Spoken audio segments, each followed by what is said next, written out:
Друзья, мы ценим каждого зрителя и подписчика, в том числе тех, кто смотрит нас из других стран. Каждый ваш лайк и комментарий продвигает наше видео. Вы знаете, насколько это важно для развития канала. Поделитесь роликом с родными, друзьями и, конечно, подписывайтесь, если все еще смотрите нас без подписки. Автомобили всем нравятся, их все любят, потому что это прогресс. Велосипедист – это какое-то исчадие ада. Невиданных планетарных масштабов промышленный комплекс. И таким образом Соединенные Штаты были долгие годы сырьевым придатком Российской империи. Дикость средневековья. Похитили молодого перспективного технолога. В хорошем доме дворников несколько. Земля переходила в собственность тех, кто на ней работал.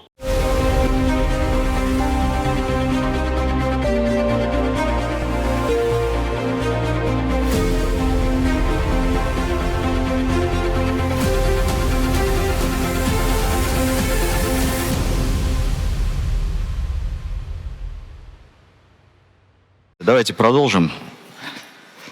Никто не ушел.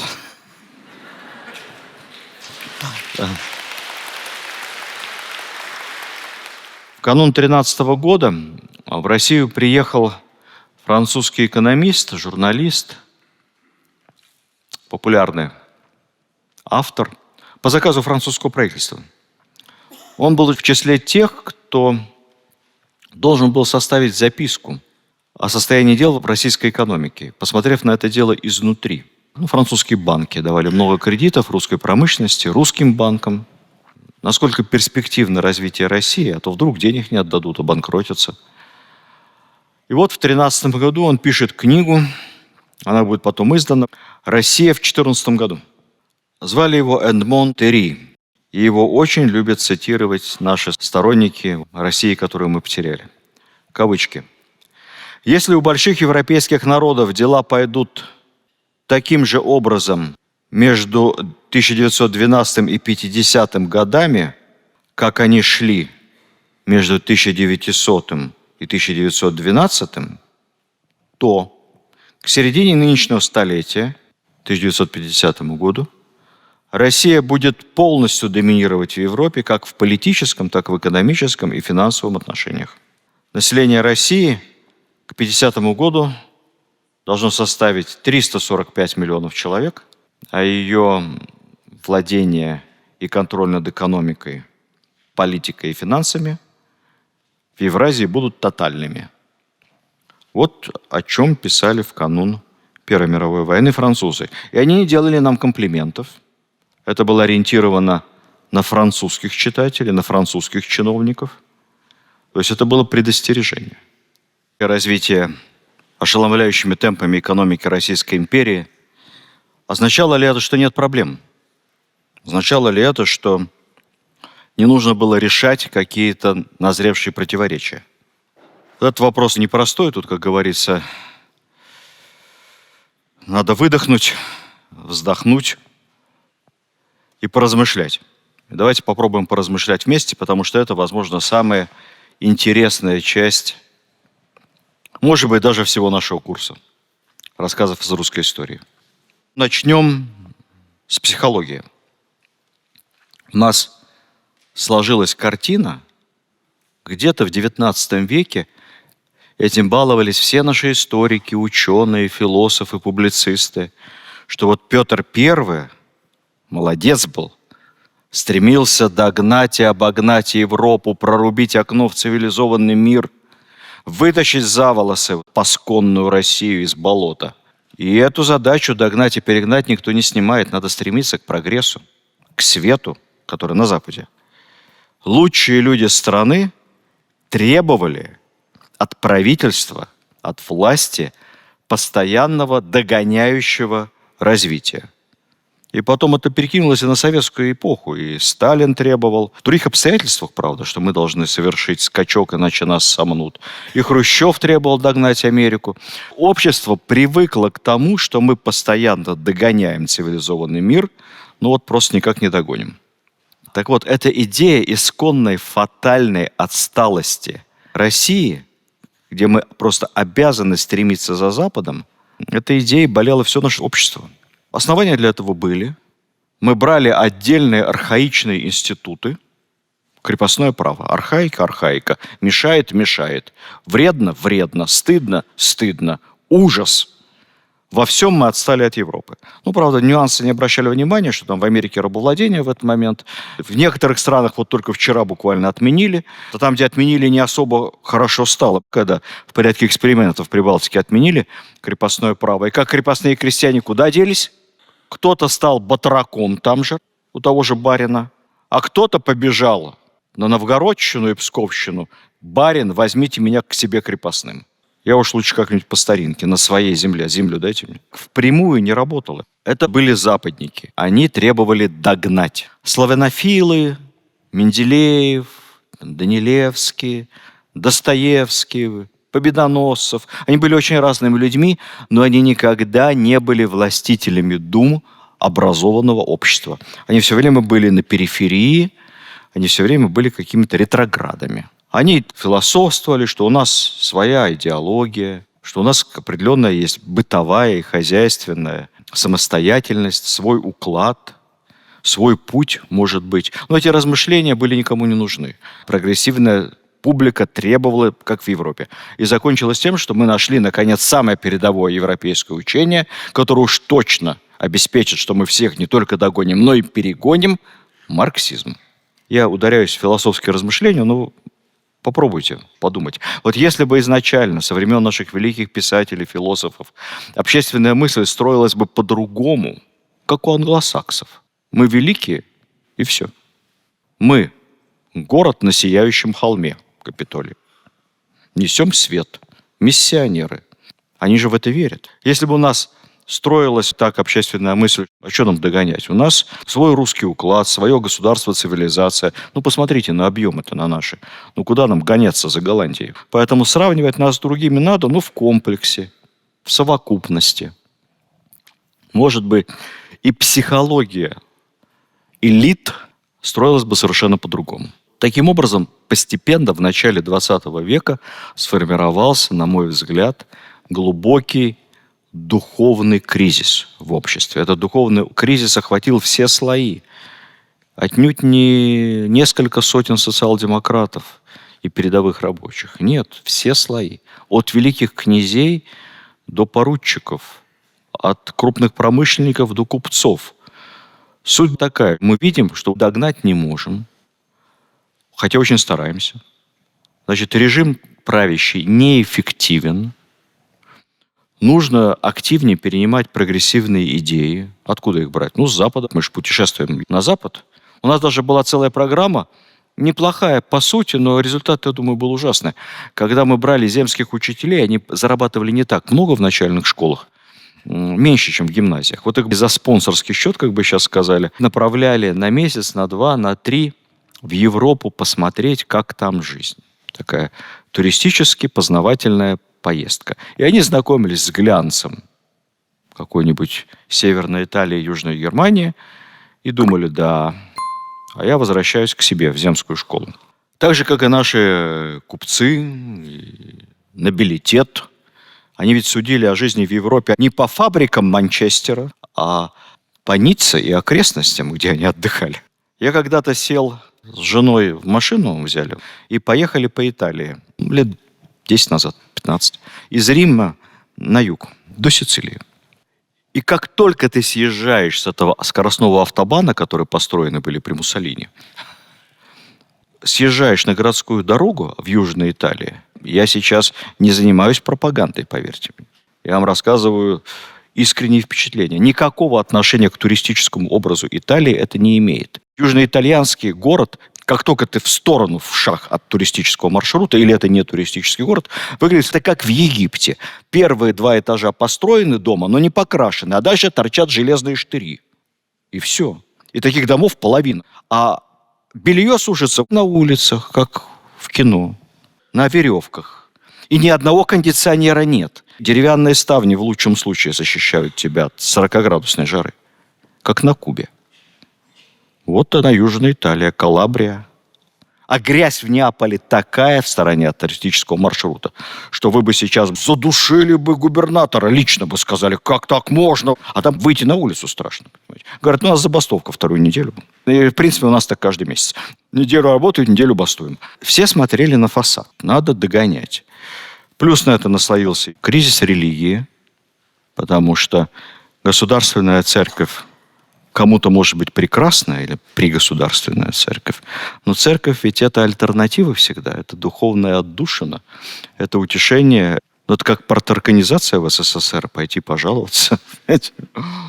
А когда церковь вот так с государством, а в Российской империи она просто была частью государства, то пойти некуда.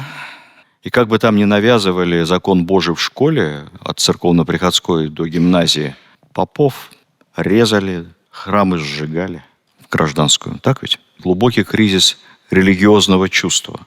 А потом началась война. Ну, мы же Великая империя. Раскинулись от края до края. А где победы быстрые? А что мы там топчемся? Где победы? Мы же хотим все и сразу. Как Наполеона за полгода. Воюем на нашей территории. Отдали Польшу, отдали часть Прибалтики.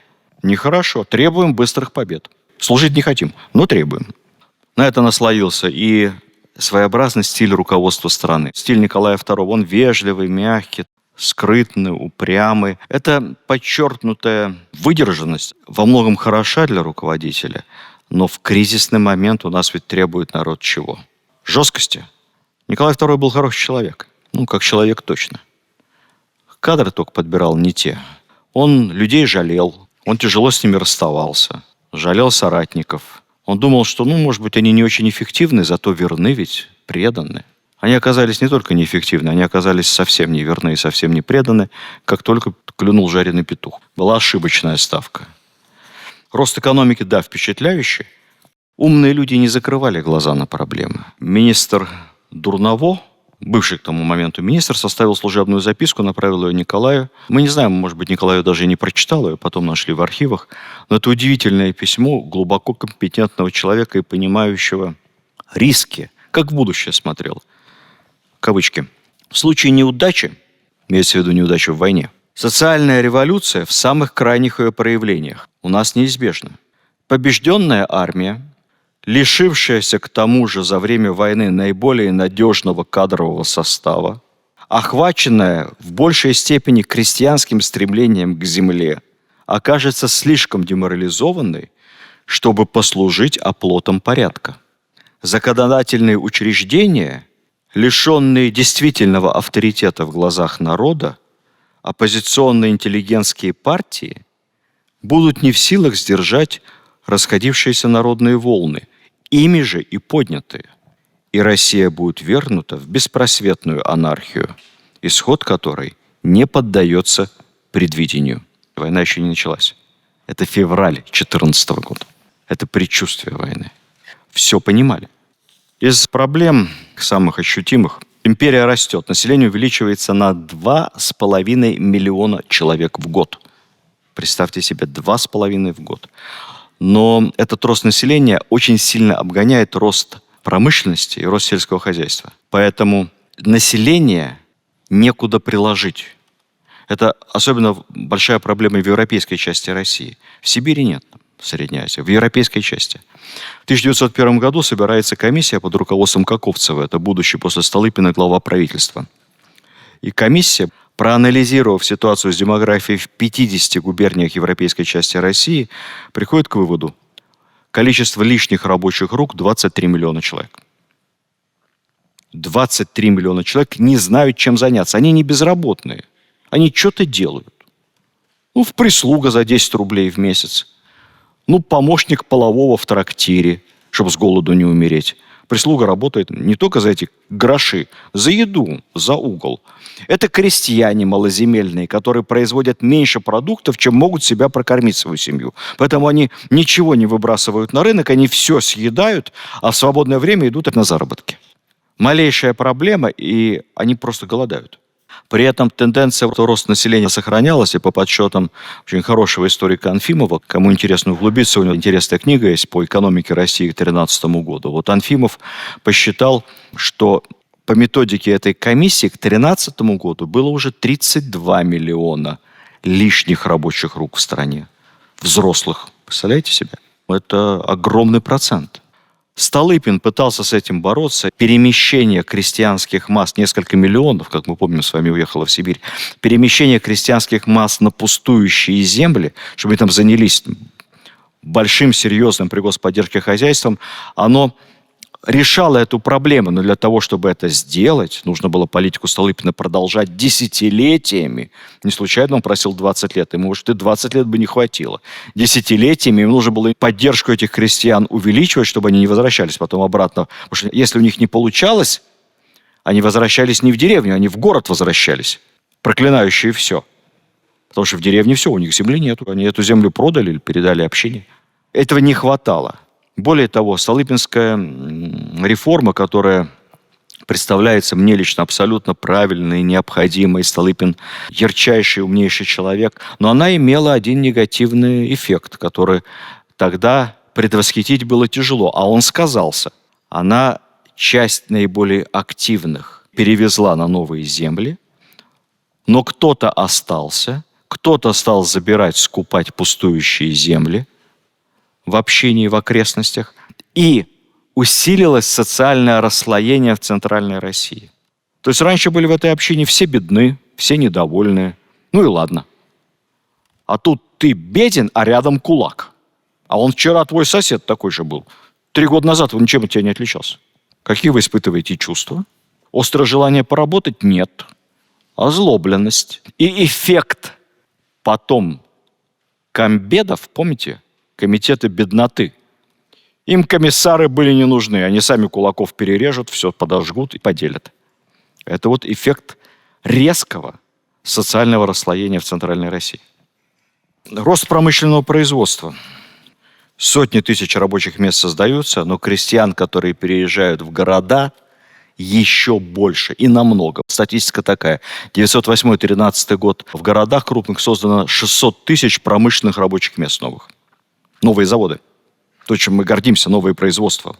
Но за это же время в город официально приехало 4 миллиона взрослых. 600 тысяч мест. Что делают остальные? Вот тот самый пролетариат. Пролетариат – это не мастер с Путиловского завода. Пролетариат – это вот эти 3 с лишним миллиона ненужных людей в городе, которые за 5-10 рублей в месяц готовы заниматься чем угодно. И они этого мастера ненавидят так, как ни один социал-демократ Путилова, понимаете? Он для него прямо воплощение зла и зависти.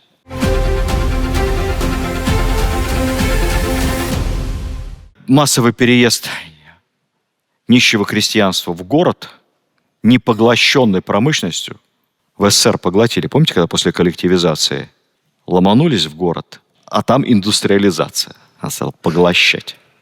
Вот, а тут нет. Он привел к чему?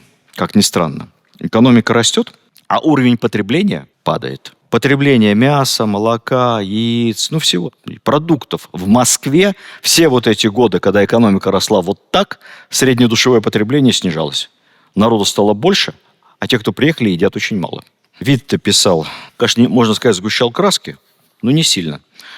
Если сравнить потребление у нас и в Европе, средний размер на душу населения в России составит 1/4 или 1/5 часть того, что в других странах признается необходимым для обычного существования. Протокол заседания Кабинета, 1899 год. Может, не так трагично, но если брать беднейшую часть, то да.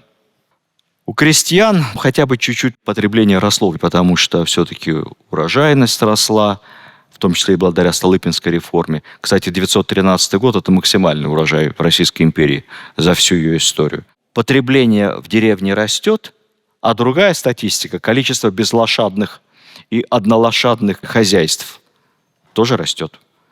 То есть и бедность растет параллельно. Просто богатые крестьяне кушают больше, а бедные меньше. Вот и все. Много бедняков. Россия всегда была центром иммиграции. К нам всегда приезжали. Россия – второй центр иммиграции трудовой. После США тогда. Но именно в эти блестящие годы, перед 2013 годом, совершенно неожиданно, в России в 2 раза выросла так называемая сезонная миграция на заработки в Европу. Дома настолько нет работы, 32 миллиона человек, что уезжают наниматься хоть в Германию, хоть вот у меня мой прапрадед в Канаду поехал, крестьянин. Как-то кормиться надо. Такого никогда не было. Ну, правда, и выехать было нельзя. От устала можно. И поехали на заработки. Как таджики в 90-е. При всем уважении к этому мудрому персидскому народу. Есть нечего. Семью кормить надо. Промышленность растет бешеными темпами. Уголь, чугун, сталь. Но есть нюансы. А дьявол всегда кроется в деталях. А теперь посчитаем все то же самое на душу населения. И получается, что темпами роста мы впереди планеты всей. По валу, тоже ничего. А на душу населения, например, по стали и углю. Это основных два параметра промышленности того времени. Уголь – главный энергоноситель, сталь – понятно. Все современное производство. Мы уступаем Германии и США на душу населения, в 10 раз. В 10. Так что нам еще расти и расти. Да, мы экспортируем зерновых больше, чем Аргентина, Канада и США. Но урожайность-то низкая. Удобрений нет, техники мало. Только-только начинает раскручиваться Столыпинская реформа. Закупки техники пошла в Сибирь. Только. Поэтому урожайность, в 3 раза меньше, чем в хороших хозяйствах в Европе. «Слово пацана» смотрели? Вот это все происходит в Казани. Расцвело в 90-е, когда появились деньги, кооперативы. А началось еще в позднем СССР. По многим причинам. Перед распадом. Совершенно неожиданное явление для крупных городов, которого никогда не было в империи, особенно для Петербурга, самого большого города, самого промышленного. Массовый подростковый бандитизм. Васинские, Железноводские, Дворянские, это не дворяне, а двор какой-то, видимо, питерский. Это все территориальные бандитские группировки. Подростков, как бы сейчас сказали, которые в таких кепках, одни на одну сторону, другие на другую, чтобы отличаться. Острые козырьки. С финками. Сапоги, начищенные до блеска, дорого стоят. По 4-5 рублей пара. В них заправлены брюки, но с напуском обязательно. Папироска, прилипшая к нижней губе. И что там? Кашне. Разного цвета, чтобы отличать одних от других. Не дай бог попадетесь на улице. Разденуты в лучшем случае. Поэтому прохожие переходят на другую сторону. Полиция иногда открывает стрельбу. Она не может справиться с этими бандами.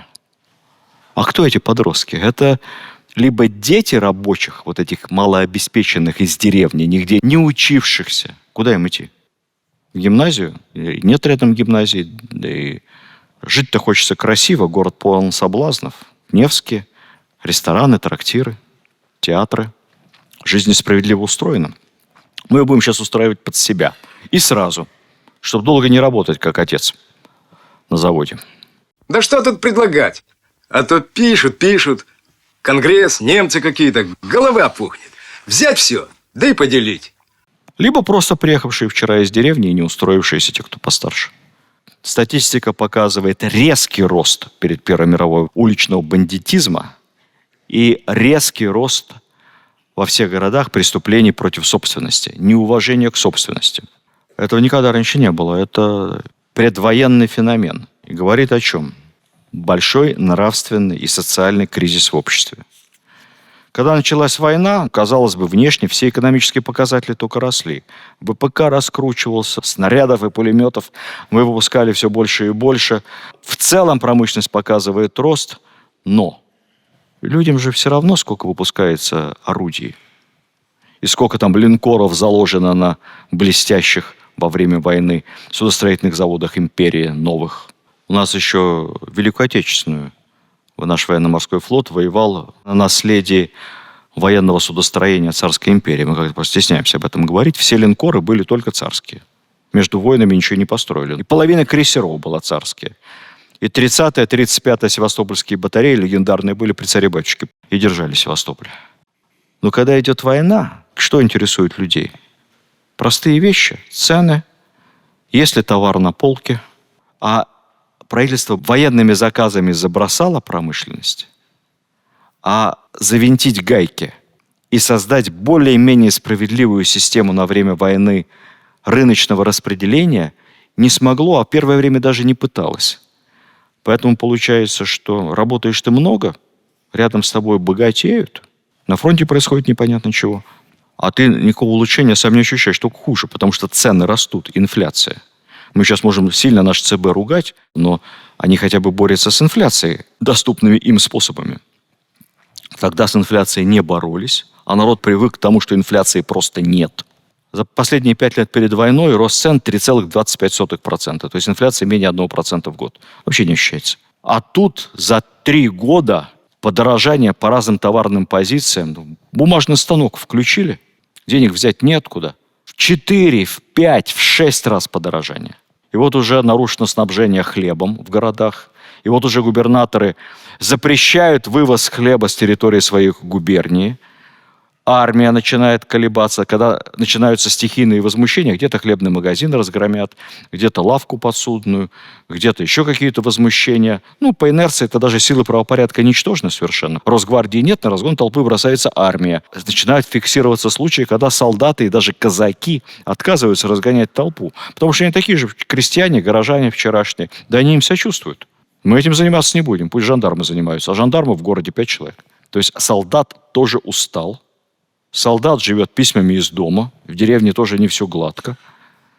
У солдата нет авторитетных командиров, потому что в 15 году кадровая армия Российской империи, блеск наш, поручики Голицыны, корнеты Оболенские, полковники Трубецкие, все они под Сморгонью полегли рядами.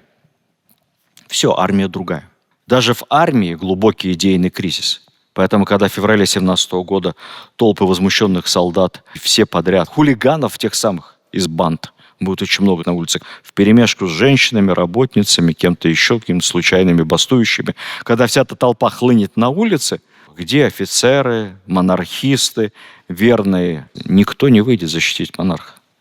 В армии тоже глубокий идейный кризис. И люди мыслящие выбирают не между царем и пугачевщиной. Выбор у них другой. Или мы за западноевропейский либерализм, или за западноевропейский марксизм. Там лучше или там лучше. Время покажет. Даже в годы гражданской войны монархические части – это всегда исключение. Деникин, Колчак – они ведь не монархисты совсем, республиканцы. Пытаются что-то сделать царь и правительство в этих условиях? Да, пытаются. Октябрь 2016 года, 4 месяца до краха монархии, собирается особое совещание по продовольственному вопросу. Рассматривается проект нормированного распределения продуктов в городах. Карточки, по-русски говоря. Проект отклонен.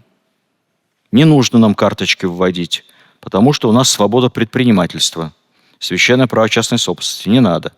Проходит месяц, ноябрь 2016 года, уже Брусилов, командующие пишут с фронта докладные, что в армии не хватает продуктов. Скоро в армии начнется голод. Страшная вещь. Армия всегда была самым сытным местом для крестьянина. В армии крестьянин питался лучше, чем в деревне. Тут всегда щи с мясом, 50 грамм. Во время войны не было, сухой закон. В армии голод. Начинают инициативно карточки вводить городские думы в отдельных городах. Снова собирается правительство. Ноябрь 2016 года принимается решение ввести продразверстку. Это не большевики придумали. При царе. В чем суть? Закупать продовольствие у крестьян в принудительном порядке по твердым ценам. Объявить объявили, уже реализовывать это пришлось Временному правительству в 2017 году. Как несложно догадаться, Временное правительство с этим, мягко говоря, не справилось. Потому что приезжали уполномоченные, что-то там агитировали, крестьяне им кукиш показывали, и на этом все заканчивалось. Большевики-то с этим жестко разбирались. Или сдашь зерно, или к стенке.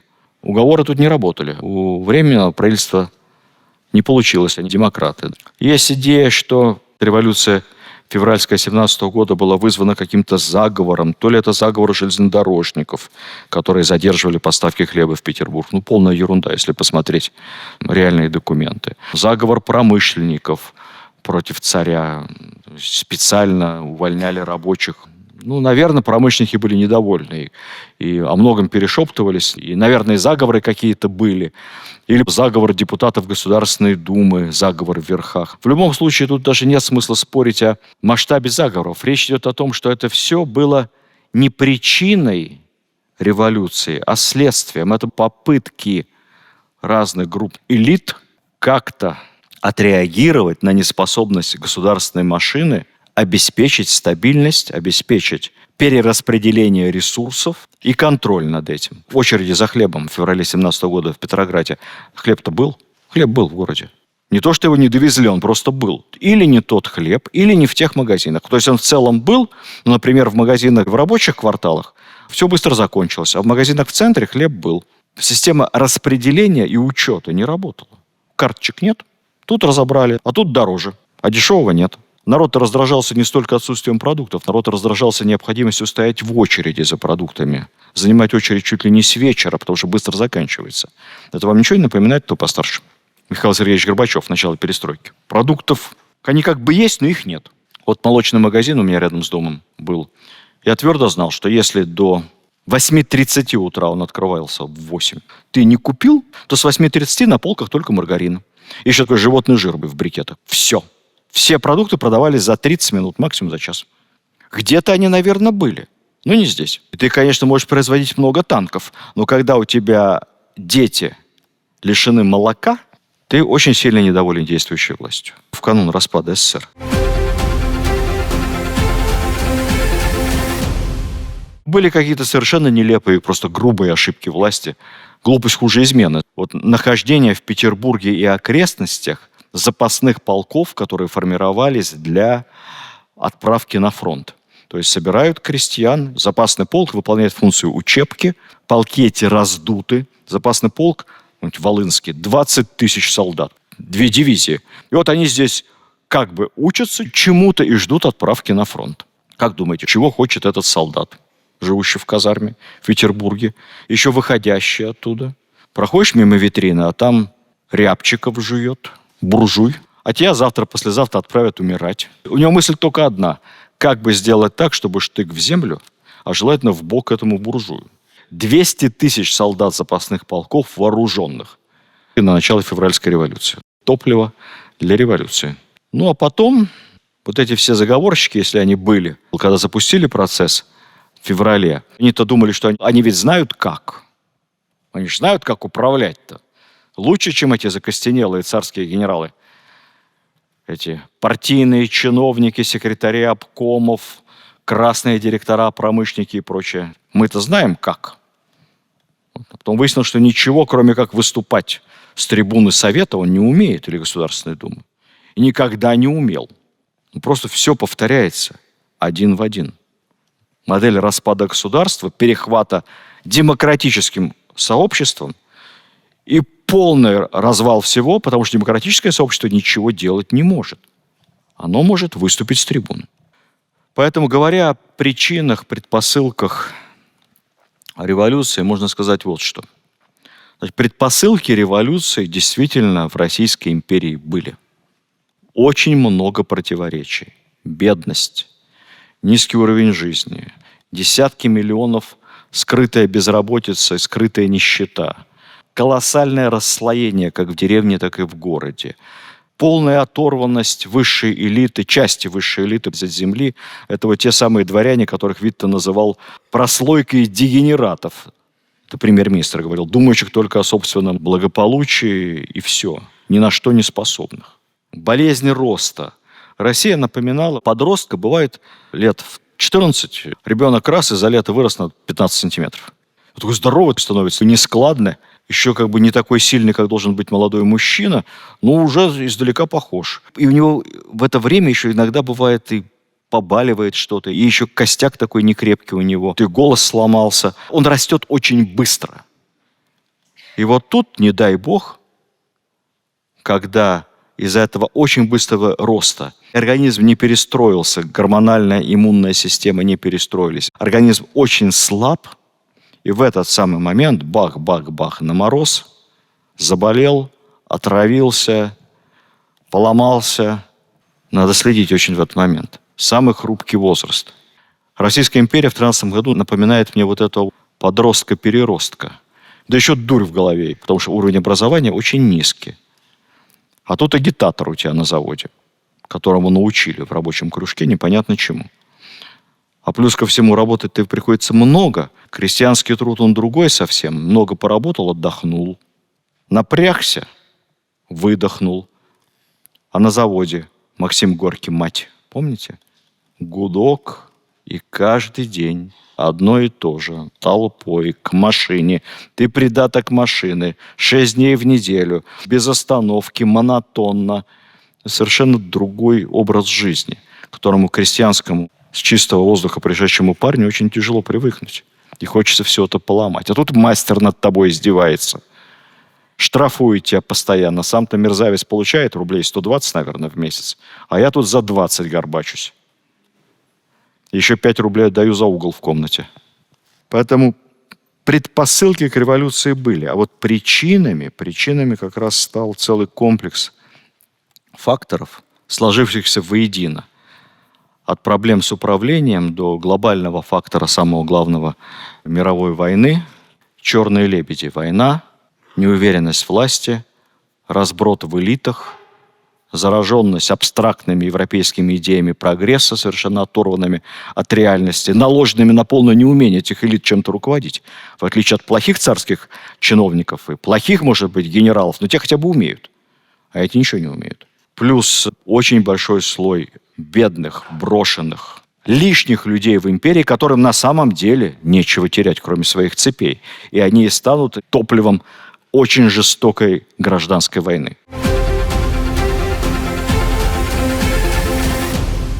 Россия 13 года напоминает еще Китай 90-х.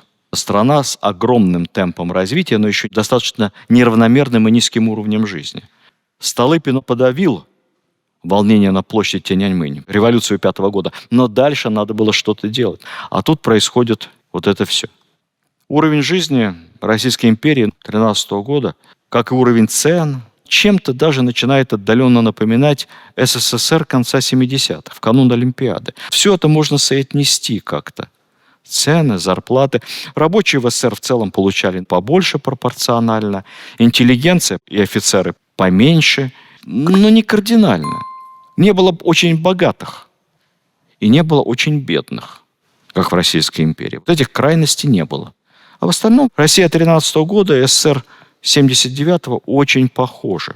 Не только уровнем цен на картошку, с той лишь разницей, что в империи ее было много, а у нас вечно проблемы то там, то сям. Они похожи еще и другим. И там колоссальный духовный кризис. Разговоры на кухне. Ну, там в рабочем бараке с агитатором, а там на кухне. Ночью любят на Руси, как там, слушать BBC, да? Послушал, ага, там на Западе дурного не скажут.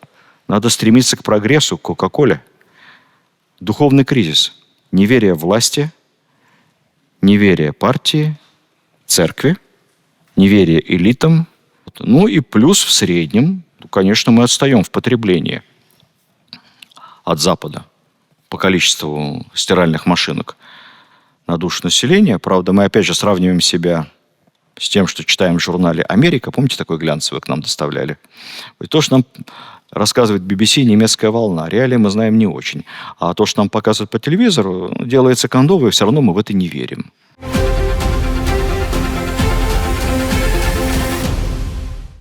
Когда происходит революция? Происходит ли революция, когда все плохо? Нет. Когда все плохо, народ собирается и борется с трудностями. Особенно, если есть идея, почему надо собраться. У нас, если исходить из того, что все плохо, то пик революционной ситуации приходился где-нибудь на ноябрь 41 года. Нет, ничего. Даже флера никакого не было. Революция происходит, когда есть обманутые ожидания. Ожидания будущих успехов, которых нет. Причем тебе никто ничего не обещал. Ты сам себе придумал и обманываться рад. Что вот завтра мы всех победим сейчас немцев, все закончится, и все будет еще лучше. А если это завтра не происходит, то власть ни на что не способна. Обманутые ожидания на фоне постоянного роста – это раз. И второе, наверное, еще более важное – это ощущение несправедливости, когда люди начинают чувствовать, что все как-то несправедливо устроено. Причем ощущают это все. Великие князья недовольны тем, как правит их родственник Николай. Бездарность. Мы бы справились лучше.